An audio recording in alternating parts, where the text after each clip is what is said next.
Hi, this is Shell B coming to you from 3hotgirlshealing.com, the website that I'm creating with some amazing friends to help promote healing through helping and providing information about controversial subjects like today's subject that I will be reading my article on, identifying biases. You can either follow along with me, listen to me, whatever, go to the website at the number three, hotgirlshealing.com and read it yourself. But whatever it is, I hope that it helps as many people as it can. Week 5, Identifying Biases, Testimony Tuesday. What are biases and why is it important to identify them? Biases are a tendency to like or dislike something, someone, or a group in a way that is unfair or warped. Biases can be conscious or unconscious. Biases often form in childhood by picking up on the subtle or not so subtle comments and actions primary caregivers make against different groups of people and can easily turn into a value system with discrimination based on those biases. When people think about identifying biases, they usually think about cultural or gender biases first. Judging groups of people based on their religious beliefs or customs or their sexual orientation has been discussed at great length since people became woke, and obvious cultural and gender biases are displayed throughout the world in different unjust ways. For example, my father immediately disliked anyone German because he was Jewish and Hitler was German. My grandmother had a not so nice Yiddish word for anyone of African American descent, despite being persecuted herself in the Holocaust for being Jewish. My aunt and uncle disliked anyone who wasn't Jewish, displaying what I considered reverse discrimination against 98% of the population. I remember as a young child thinking that all those beliefs seemed unfair and unwarranted, and expressing my opinion to each of them at the time. To deaf ears. Very black and white, all or nothing thinking in my family, which always contradicted my colorful soul. Besides those obvious faux pas, though, my father, grandmother, and aunt also taught me to treat people better than you expect to be treated in return, and the unconditional love I was missing at home. May they all rest in peace. I miss them every day.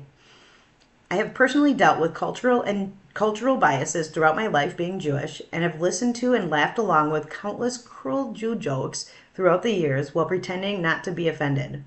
I remember in high school omitting my Jewish heritage with certain groups of people who would have immediately judged me for it and feeling ashamed of my heritage because of it.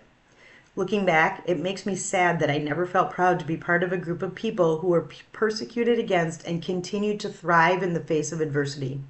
Nowadays, I share the knowledge I've gained about Judaism with anyone who appears curious about it and feel proud to be part of a controversial culture most people know nothing about.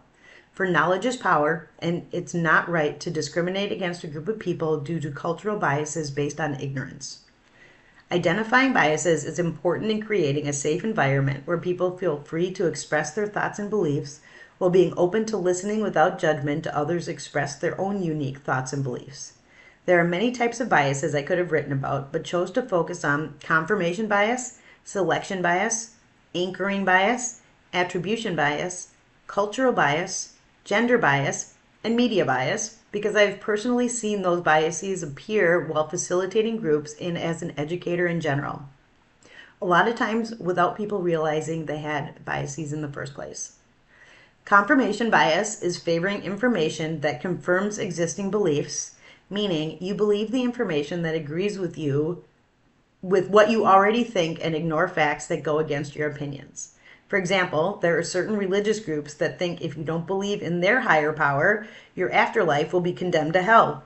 These groups don't accept different religions or cultures, yet they want different religions and cultures to accept their religion and culture. Mind-boggling, if you ask me. Selection bias is selecting certain pieces of information or groups of people that are more likely to give you the results you are looking for. For example, most psychology studies are conducted with different test groups of people selected to participate in the study, which means in general, they don't use data from the real world, they use data from willing participants. This can skew the results of certain data because the general population is a melting pot of different childhood experiences, genders, and backgrounds. Don't believe everything you read. Believe what you witness firsthand. Anchoring bias is believing the first thing you see and or hear is the whole truth. Do you believe that if something is expensive, it is automatically better? Or that certain groups of people are smarter or better because it's how they are advertised in society? What about believing every Instagram or Facebook picture posted with a smile is someone living their best life? All of these examples are anchoring biases you might not have realized you had. Attribution bias is explaining someone's behavior based on stereotypes or assumptions, and it's one I constantly see occurring in subtle or not so subtle ways. For example, do you believe Mexicans are hard workers and Jewish people are frugal with money? Do you believe people of Asian descent are good at math and men are better with directions than women? These are all examples of stereotypes created by society that apply to some people within those groups, but certainly not all people within those groups.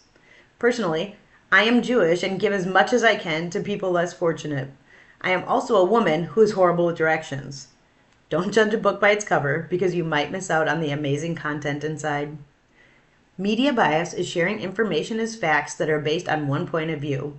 I think most people realize that the news mainly reports on negative, controversial subjects from their perspective, and some news channels are more reliable than others. Fake news is a term coined from the media embellishing or altering information about current events to create a better story for the viewers. We see this all the time on countless internet platforms as well, and it's scary to think how many people turn feelings into facts when they should be checking the source instead. It's easy to get caught up in a narrative when we have access to unlimited supply of information at our fingertips. Remember, everything you read on the internet is true. Even if you read the exact opposite pieces of information from multiple sources, they are all true. That's my sarcastic way of warning people to learn through experiences and not from your next YouTube thread, especially nowadays with AI at our disposal, which can create something from nothing with minimal human effort. Knowledge is power, and ignorance is not bliss. I mention that a lot in my articles because it's worth repeating. You can't change until you recognize there's a problem, and identifying generational problems isn't something you can do alone. You need to find like-minded people who align with your values and can validate your feelings. It's not always easy going against the crowd to stand in the rain, but it's worth it when your people end up finding you with hot pink umbrellas and leopard print rain boots. Do what you love and leave the rest. Shall be.